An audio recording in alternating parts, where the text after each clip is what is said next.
노릇하던 우리 조재영 형제님을 주님이 부르셔서 이제 마음에 열게 하셔서 하나님의 자녀로 온전히 태어날 수 있도록 하시고, 그리고 내 사랑하는 자야, 내 기뻐하는 자라, 내가 너를 내 손바닥에 새겼고 너는 내 사랑을 입은 자다 라고 말씀하시는 그 하나님 안에서의 이제 삶을 이제 그리스도를 통해서 길이요 진리요 생명 되신 그리스도를 통해서 다시 시작합니다. 성령 하나님 날마다 도와주시고 긍휼을 베풀어 주시옵소서.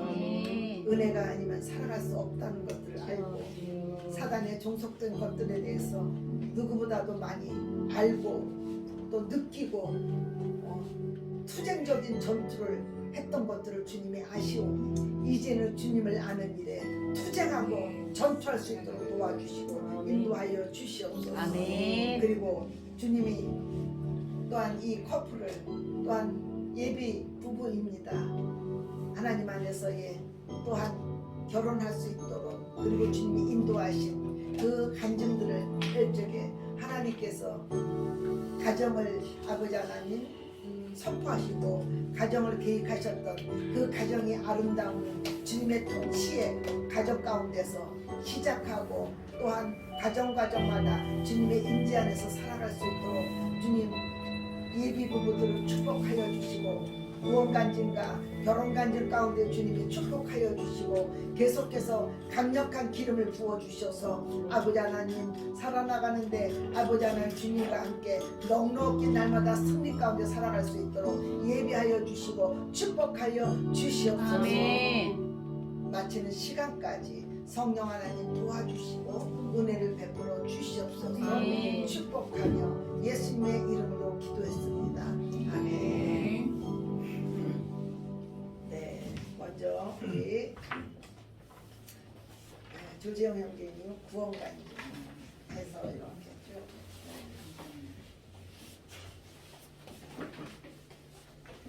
많이 받으니까 천천히 해주시기 바랍니다.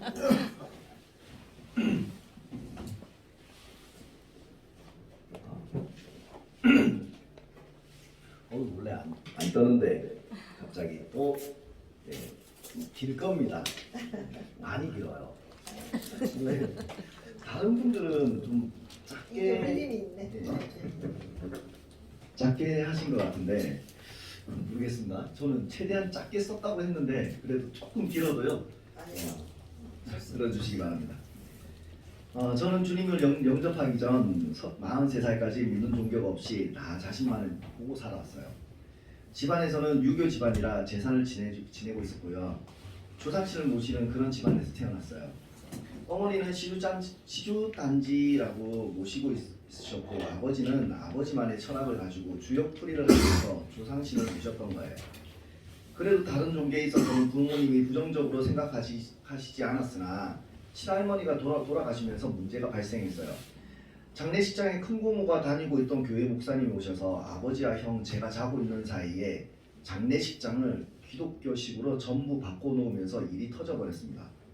다른 종교에 있어서 부정적이지 않으셨던 부모님이 한순간 기독교에 있어서 부정적인 시각으로 색안경을 끼시게 되었던 겁니다. 시간이 흘러 지금은 그런 감정이 없어지신 것 같아 다행이지만 조금은 남아있을 수도 있을 겁니다. 그래도 예전같이 정색을 내시지는 않습니다. 자, 그럼 왜 제가 주님을 영접해야겠다고 생각하게 된 걸 말씀드리겠습니다. 저는 귀신이 자주 들락날락하는 그런 삶을 살고 있었습니다. 너무나 괴로운 나머지 자살까지 생각했고 결국 무당을 불러 귀신을 빼는 의식까지로 했지만 소용없다는 걸 알았습니다. 잠시 동안 막아놓았을 뿐이지 결국 방어선이 무너지면 또다시 귀신들의 쉼터가 된다는 걸 알고 있었습니다. 그러다 보니 하는 일마다 꼭 될 만하면 귀신들의 장난으로 인하여 계속 꼬여 들어갔고 이상한 방향으로 가고 있다는 걸 알면서도 어찌할 도리가 없이 최종 결과는 좋지 않았습니다. 그러던 찰나 소동숙 목사님과 장경순 전도사님을 뵙게 되었고 아주 흥미로운 말씀을 하시는 걸 듣게 되었습니다. 조재영 목장님, 우리 교회에 와야겠네. 교회에 오면 제가 겪고 있는 이런 문제를 해결할 수가 있다고 하셨습니다. 머릿속에 기억으로 자리 잡고 있었기에 이때다 싶어 갑자기 교회로 가야겠다고 마음먹게 되었습니다. 가야겠다고 하는 마음을 먹고 가기 전날인 토요일 저녁 8시 갑자기 파트너 사장님들이 숙소에 방문을 하셔서 어떤 선물 상자를 주시는 겁니다.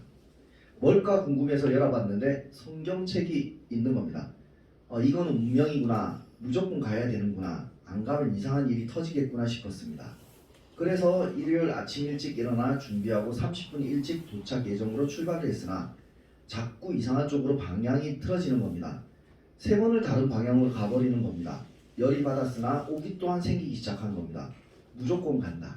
늦어도 간다. 이러면서 입 꽉 깨물고 무조건 도착한다는 각오로 다시 운전대에 몸을 실어 달리기 시작했고 5분 정도 늦은 11시 5분 시간에 도착하게 되었습니다. 교회 첫날 무거운 마음을 가지고 예배를 드리기 시작했습니다.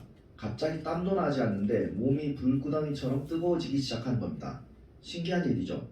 예배가 끝나고 난 후 이상하게도 뜨거웠던 몸이 다시 정상으로 돌아와 있었고 조금 편안한 상태가 되었다는 걸 느꼈습니다. 그때부터 교회에 다니기 시작했고 주님을 영접해야겠다는 생각은 못했지만 계속 와야겠다는 일념으로 지방에 있어도 교회는 빠지지 않고 나왔습니다. 그로부터 얼마 후 계속해서 사업이 잘 안 풀리고 있는 걸 몸으로 느끼기 시작했습니다. 그래서 서동수 목사님과 교제를 시작하게 되었고 제가 뭐가 잘못되어 있는가를 교제를 한 지 3주가 지나서야 알게 되었습니다. 드디어 읽히지 않던 성경 말씀이 읽히기 시작했고 제가 어디서부터 잘못되었는가가 에레미야 2장 13절에 2가지 악을 행하였나니 첫째로 생수의 근원 대신 나를 버린 것과 두 번째로 스스로 웅덩이를 판 것이라는 말씀을 보고 난 후 알게 되었습니다. 주님이 나를 그렇게 부르고 계셨구나. 구덩이에 끝까지 밀어넣었던 건 첫 번째 악인 주님을 믿지 않고 있는 걸 바로잡아 다시 오라고 부르심을 하셨는데 전 눈과 귀를 닫고 있었기에 이런 시련으로 부르셨구나를 알게 되면서 시작된 겁니다. 그리고 바로잡아 회개를 한 겁니다. 저의 주인이신 주님을 찾아온 겁니다. 그렇다고 완전히 마음이 안정이 되진 않았습니다. 두 번째 악인 내가 주인 된 걸 버리지 못했습니다. 이번에는 조금 더 혹독하게 시련을 주셨습니다. 주변인과의 관계가 더욱더 악화가 되어가고 있는 겁니다. 그래서 또다시 시련을 주신 것을 알고 두 번째 악인 내가 주인 된 삶이 아닌 주님을 높이고 제가 주님께 모든 걸 내려놓고 맡기기 시작했습니다. 그때부터 놀라운 일이 일어나기 시작했습니다. 마음의 안정이 찾아오면서 아무것도 하지 않았는데 저절로 주변인과의 일이 조금씩 해결되기 시작하는 겁니다. 그리고 언쟁이 터져야 되는 일이 있으면 갑자기 엉뚱한 곳에서 일이 해결되는 겁니다. 이때까지 비슷한 일이 생겼을 때는 꼭 큰 사단이 났었는데 그냥 아무 일도 일어나지 않고 원만히 해결되니 정말 말이 안 됩니다. 이때부터 전 저의 모든 삶을 주님께 맡기고 살아가기로 마음을 먹었습니다. 그래서 조금 더 열심히 목사님과 교제를 했고 말씀과 찬양을 드리기 시작했습니다. 목사님과 교제를 하던 중 정말 마음에 꼭 꽉 들어오는 구절이 있었습니다. 로마서 6장 23절 죄의 삭은 사망이요. 이 말씀에서 그래서 예수님이 나 대신 죽을 수밖에 없었구나를 라고 알 수가 있었습니다. 사람은 한 번밖에 죽을 수 없기 때문에 예수님이 나의 죄를 대신해서 죽을 수밖에 없었구나. 여기서 예수님의 십자가의 무한한 사랑을 느낄 수가 있었습니다. 이 세상에서 누가 나 대신 죽어줄 수가 있을까요? 이건 정말 말이 안 되는 겁니다. 그만큼 저를 사랑하시되 저는 그것도 모르고 43년을 아무 생각 없이 살았던 겁니다. 바보였는가 봅니다.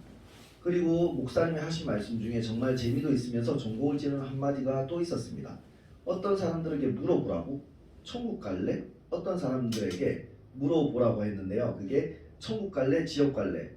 여기서 100의 100은 전부 천국 간다고 할 겁니다. 이미 우리는 알고 있었던 겁니다. 천국도 있고 지옥도 있다는 걸. 그걸 알면서 부정했다는 거죠. 그래서 저는 십자가의 사랑을 받아서 천국으로 가기로 결정을 했습니다. 이 생각을 하면서 요한복음을 교제하던 도중 5장 24절에 마음에 훅 들어오는 말씀이 또 있는 겁니다. 내 말을 듣고 또 나 보내신 이를 믿는 자는 영생을 얻었고 심판에 이르지 아니하나니 사망에서 생명으로 옮겼느니라. 전 심판을 믿습니다. 그렇기 때문에 심판을 받지 아니하고 천국 열차로 바로 가는 믿음의 열차를 타기로 더욱더 마음먹게 되었습니다. 그때부터 정말 놀랍고 신기한 일이 일어나기 시작했습니다. 모든 삶을 주님과 함께하기로 마음먹고 안 풀리던 사업을 주님께 맡기기 시작하면서 저절로 풀려나가기 시작했고 남들이 절대로 끊기 힘들다는 술도 힘들지 않고 끊어졌던 겁니다. 이거야말로 정말 놀라운 일입니다. 말이 안 되는 일이 하나 둘이 아닙니다. 결혼 준비를 하는 중에도 계속적으로 생기기 시작했습니다. 첫째, 결혼식장 예약이 꽉 차 있어서 지방으로 내려가서 결혼을 해야 할 상황이었는데 갑자기 예약했던 사람이 연락한 날 오전에 취소를 한 겁니다. 그래서 바로 예약이 가능하게 되었고 집 문제도 한 번에 바로 잡혀서 해결이 되는 겁니다. 모든 문제를 주님께 올렸더니 마음도 편안해지면서 해결해 주시는 놀라운 주님의 은혜를 느낄 수가 있었습니다. 그리고 마지막으로 자주 과잉에 눌렸는데 이제는 과잉에 눌리지 않고 정말 편안하게 잠이 들 수가 있는 겁니다. 이 모든 게 주님의 은혜가 아니면 어떻게 이렇게 놀라운 일이 생기겠습니까? 그리고 지금도 놀라운 일이 계속해서 일어나고 있는 중입니다. 그리고 제가 주님을 높여드리면 높여드릴수록 순종하면 할수록 더욱더 놀라운 일이 일어난다는 걸 아는데 주님께로 해결을 안 하면 안 되는 거죠. 그리고 평생 예수 그리스도의 삶 안에서 행복하게 살 수 있는데 왜 이때까지 이렇게 힘들고 불행한 삶을 살았을까 한심하기도 하지만 이제부터라도 늦지 않아서 다행이라고 생각합니다. 감사합니다.